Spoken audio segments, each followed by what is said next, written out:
So you see, all I'm trying to say is that the basic common sense about the nature of the world that is influencing most people in the United States today, the fully automatic model, is simply a myth.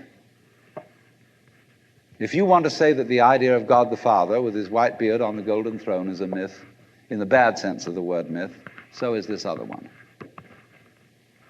It's just as phony and has just as little to support it as being the true state of affairs. Why? And let's get this clear. If there is any such thing at all as intelligence and love and beauty, well, you found it in other people. In other words, it exists in us as human beings. And as I said, if it is there in us, it is symptomatic of the scheme of things. We are as symptomatic of the scheme of things as the apples are symptomatic of the apple tree or the rose of the rose bush.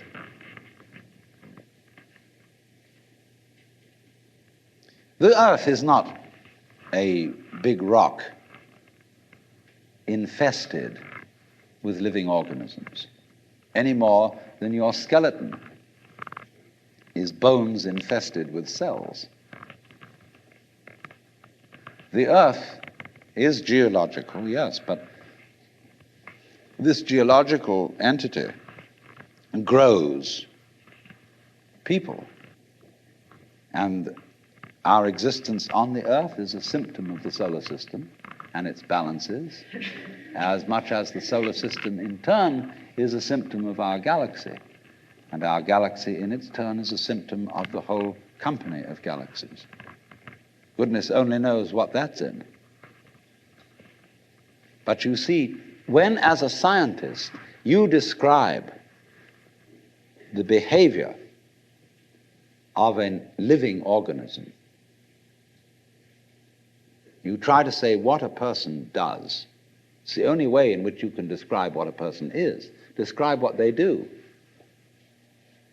Then you find out that in making this description, you cannot confine yourself to what happens inside the skin. In other words, you can't talk about a person walking unless you start describing the floor.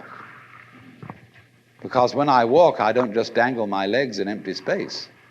I move in relationship to a room. And so in order to describe what I'm doing when I'm walking, I have to describe the room. I have to describe the territory. So in describing my talking at the moment, I can't describe this just as a thing in itself because I'm talking to you. And so what I'm doing at the moment is not completely described unless your being here is described also. So if that is necessary, if in other words, in order to describe my behavior, I have to describe your behavior and the behavior of the environment, it means that we've really got one system of behavior. That what I am involves what you are. I don't know who I am unless I know who you are. And you don't know who you are unless you know who I am. There was a wise rabbi once said, if I am I because you are you, and you are you because I am I, then I am not I and you are not you. In other words, we are not separate. We define each other. We're all backs and fronts to each other. You know, you can't, for example, have two sticks. You lean two sticks against each other and they stand up because they support each other. Take one away and the other falls. They interdepend. And so in exactly that way, we and our environment and all of us and each other are interdependent systems. We know who we are in terms of other people. We all lock together. And this is again and again the serious scientific description of how things happen. And any good scientist knows, therefore, that what you call the external world is as much you as your own body. Your skin doesn't separate you from the world, it's a bridge through which the external world flows into you, and you flow into it. Just, for example, as a whirlpool in water, you could say, because you have a skin, you have a definite shape, you have a definite form. All right? Here is a flow of water, and it suddenly does a whirlpool. And then it goes on. The whirlpool is a definite form, but no water stays put in it. The whirlpool is something the stream is doing. And exactly the same way, the whole universe is doing each one of us. And I see you today, and I recognize you tomorrow, just as I would recognize a whirlpool in a stream. I'd say, oh yes, I've seen that whirlpool before.